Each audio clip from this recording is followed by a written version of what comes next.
Buenos días, espectadores. El día de hoy presentaremos el proyecto de bacterias por la doctora Junet Meray Tapia Fernández. Presenta Gómez García Giovanna, Hernández Cortés Jesús Ediberto, Paredes Carrasco Fernando y Hernández Reyes Melanie Ciclali.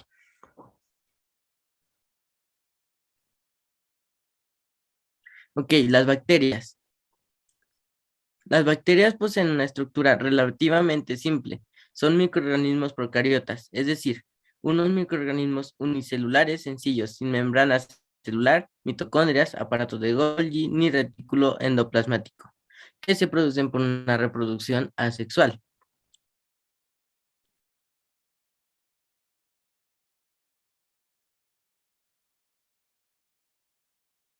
La pared celular que rodea a las bacterias es compleja y existen dos formas básicas: una pared celular gram positiva con una gruesa capa de péptidoglucano y una pared celular gram positiva con una gruesa capa de péptidoglucano, así como una membrana externa. Aquí podemos ver cómo se compone la bacteria, que es con un citoplasma, un nucleoide, un ribosoma. La pared celular gram positiva se caracteriza por la presencia de una capa de péptidoglucano muy gruesa, que es responsable de la tintición de los tintes violetas durante la tintición de Gram.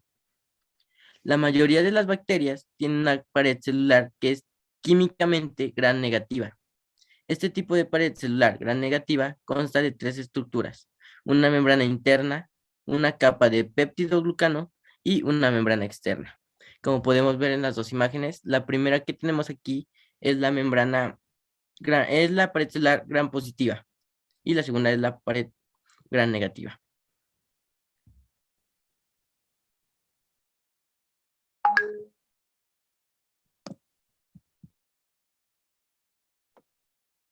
Estos microorganismos unicelulares denominados bacterias se dividen en tres de acuerdo a su morfología.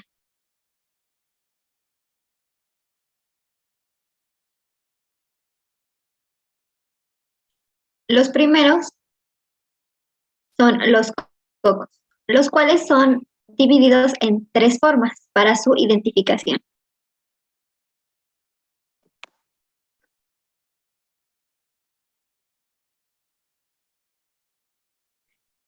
Su forma de estos cocos puede ser ovoide, redondeados, que es una forma esférica, lanceolados, que uno de sus extremos es puntiagudo, y reniforme, uno de sus lados es plano.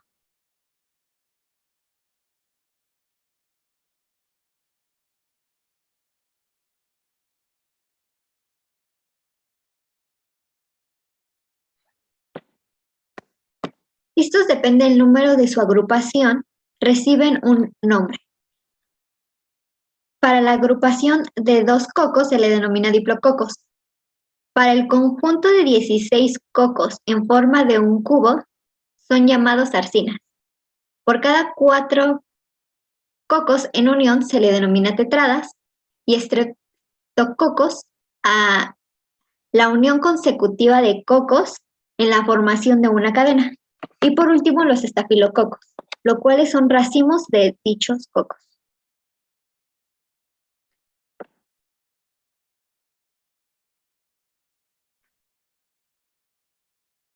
En este video se puede observar dos de ellos microscópicamente. Podemos encontrar lo que son los diplococos, que es la unión de dos cocos, y los estreptococos, que es la unión consecutiva de cocos en formación de una cadena.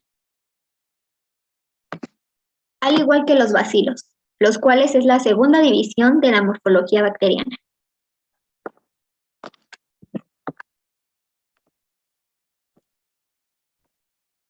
Estos bacilos son de forma alargada, pero en ocasiones esta forma alargada es un poco más corta. Al cambio de tamaño también se le da un cambio de nombre, por lo tanto a los bacilos de larga longitud y los de corta longitud se les cambia al nombre de cocobacilos.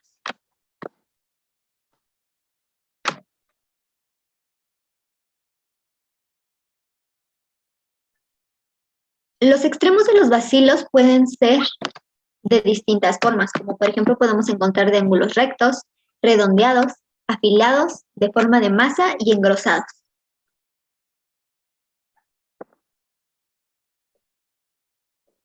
Al igual que los cocos, los bacilos se denominan de acuerdo al número de agrupaciones. Al tener 2 bacilos se les denomina diplobacilos. A los streptobacilos es la unión consecutiva de bacilos en la formación de una cadena, y por último los empalizadas, las cuales es la unión de bacilos una sobre otra, los cuales son unos grupos irregulares. Y por último, la tercera división de la morfología bacteriana son los incurvados.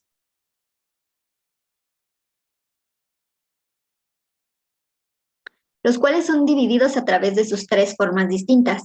Los primeros son los víbreos, los cuales tienen una forma como de una coma. Los segundos son los espirilos. Estos pues llegan a variar en un solo plano. Algunas veces llegan a ser rígidas. Y por los últimos son los esquiroquetas, las cuales estas son muy flexibles y llegan a tener demasiado movimiento. Bueno, la estructura de la bacteria está conformada por elementos bacterianos que se dividen en elementos obligados y elementos facultativos.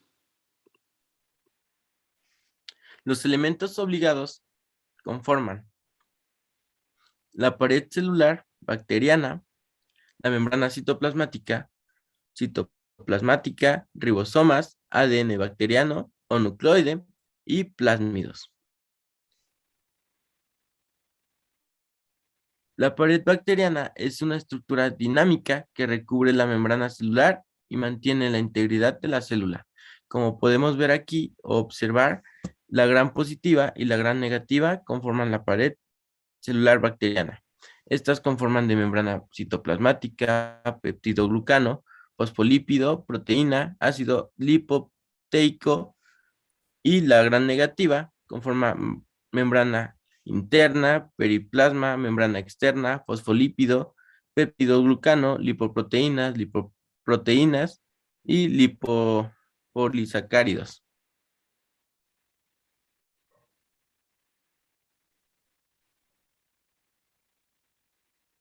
La membrana plasmática se encuentra en La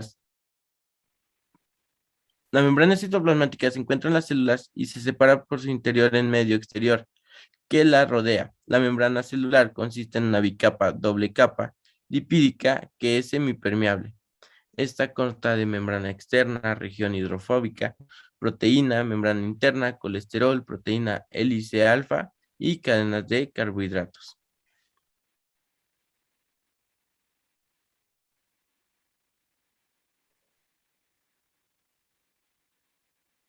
El citoplasma es una partícula celular hecha de ARN y proteína que sirve como el sitio para la síntesis de proteínas en la célula.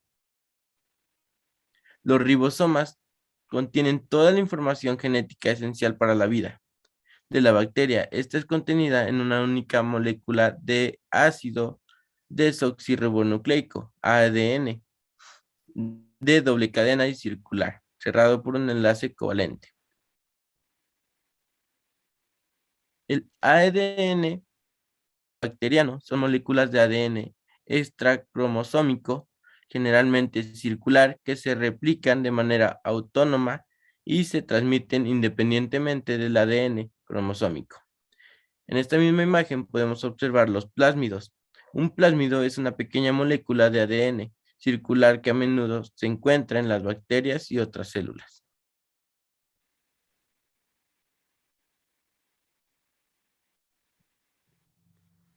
Bueno, a continuación los elementos facultativos que están conformadas por la cápsula, flagelos, fibrillas o poli, esporos y glicocálidos. Bueno, principalmente la cápsula, esta sirve a las bacterias como cubierta protectora resistiendo a la fagocitosis. También se utiliza como depósito de alimentos y como lugar de eliminación a sustancias de desechos. Bueno, los flagelos, esta estructura es helicoidal, que se comporta como órgano locomotor y está formado por flagelina y cada flagelo gira como un hélice. La poli, esta principalmente es un apéndice de proteína rígida más delgada que de un flagelo conformado por varias cadenas de una proteína llamada pilina, el esporo. Este principalmente participa en la reproducción. La glicocáliz es una delgada capa interna compuesta por polisacáridos que facilitan la adherencia de la bacteria.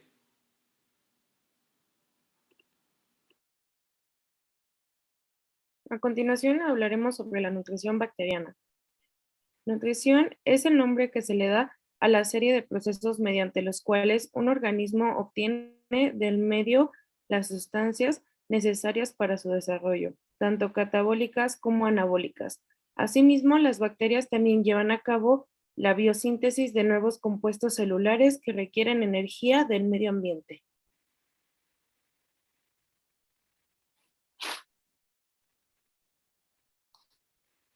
Depende de la forma en que las bacterias obtienen su energía, estas se clasifican en quimiótrofas y fotótrofas. Las quimiótrofas son aquellas que obtienen la energía a través de todas esas sustancias orgánicas, mientras que las fotótrofas obtienen la energía de la luz. Pero esto se clasifica dependiendo de la ganancia energética que se obtenga. Su clasificación va de las litótrofas, las cuales estas se obtienen y requieren de sustancias inorgánicas como es el ácido sulfúrico, el azufre elemental y el amoníaco. Y su segunda clasificación, que son los organotrofas, las cuales son requeridas de los compuestos orgánicos. Como un ejemplo de ellos podrían ser los carbohidratos, los hidrocarburos, lípidos y proteínas. El proceso que le permite a las bacterias crecer se le denomina proceso biosintético, el cual se divide en dos grupos. Estos son por la utilización del carbono y se clasifican en autótrofas, que son las que crecen sintetizando sus materiales orgánicos a partir de sustancias inorgánicas tales como el CO2. Las heterótrofas, que es la fuente de carbono, es orgánica. Una de las más utilizadas es el monosacárido glucosa. Y las mixotrofas son aquellas que pueden pasar de estadios autóficos a heterotróficos, de viceversa, de acuerdo a las condiciones en que se encuentren. Su segunda agrupación es acerca de los requerimientos nutricionales que obtienen las bacterias, los cuales se clasifican en dos, que son las autótrofas y los protótrofas. Las autótrofas, estas son un poco más exigentes en su comportamiento, las cuales también requieren lo que es el exógeno. Estas generalmente son a través de una mutación genética. Las protótrofas, a diferencia de las autótrofas, estas no son para nada exigentes en su comportamiento y se autoabastecen ellas mismas. Hablaremos ahora del metabolismo bacteriano. El metabolismo bacteriano se define como el conjunto de procesos por los cuales un microorganismo obtiene la energía y los nutrientes que necesita para vivir y reproducirse. Los microorganismos utilizan numerosos tipos de estrategias metabólicas distintas y las especies pueden a menudo distinguirse en base a estas estrategias. Bajo este nombre se distinguen las reacciones químicas llevadas a cabo por los seres vivos con la finalidad de asimilar nutrientes. Para ello, degradan compuestos orgánicos complejos en otros más sencillos y obtienen energía que posteriormente utilizan en procesos de biosíntesis. Las fases del catabolismo bacteriano se dividen en cuatro, que son la quimiotaxis, la digestión, la absorción y preparación. Quimiotaxis. El quimiotaxismo es un tipo de fenómeno en el cual algunas bacterias móviles dirigen sus movimientos de acuerdo con la concentración de ciertas sustancias químicas en su medio ambiente. La quimiotaxis también permite a las bacterias encontrar alimento, nadando hacia la mayor concentración de moléculas alimentarias, como la glucosa, o alejarse de venenos, como el fungo de digestión. Casi todos los nutrientes necesarios para el desarrollo de las bacterias se encuentran en su entorno en forma macromoléculas gracias a una serie de enzimas vertidas al exterior. Pueden ser vencidas a compuestos más simples que ya son asimilables.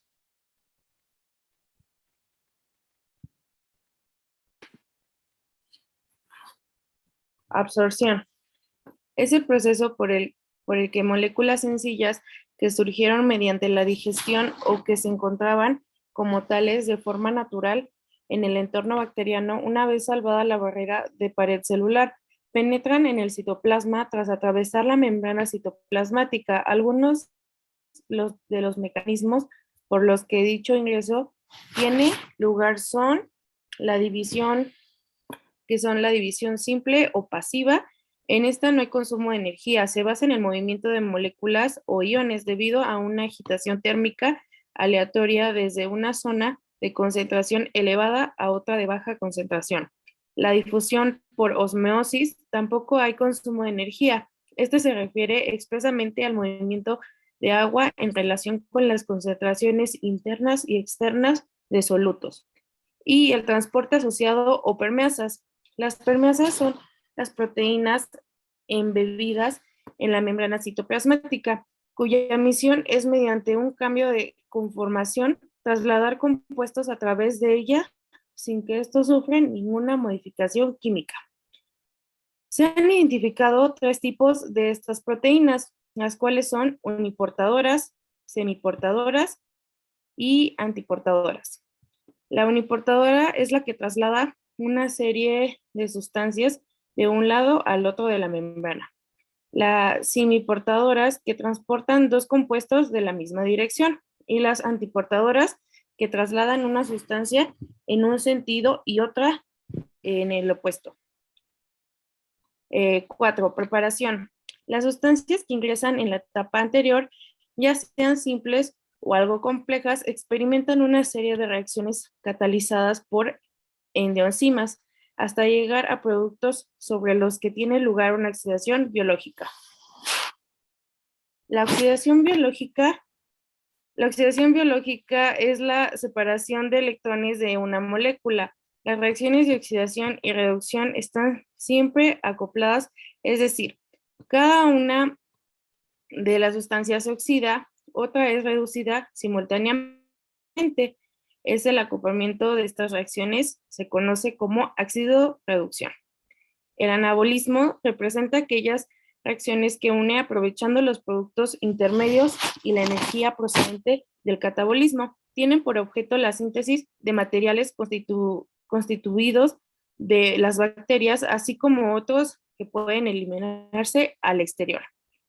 Y el anabolismo bacteriano comporta reacciones de síntesis de constituyentes bacterianos, elementos funcionales, patógenos, ecológicos y beneficios para el hospedador.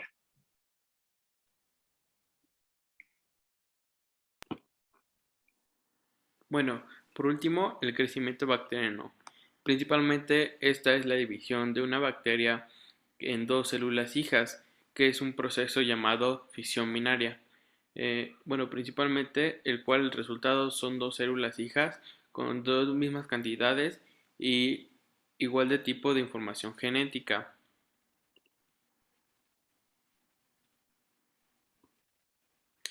Bueno, a continuación en la siguiente imagen, estas células principalmente debe de estar en reposo la bacteria, como segundo paso la replicación del ADN y tercer paso es la división de la pared celular o invasión de la membrana citoplasmático como se ve en la imagen. La cuarta es la separación del ADN y por último es la separación de las células, es que estas conforman las células hijas y principalmente eh, es separada por la pared y la membrana.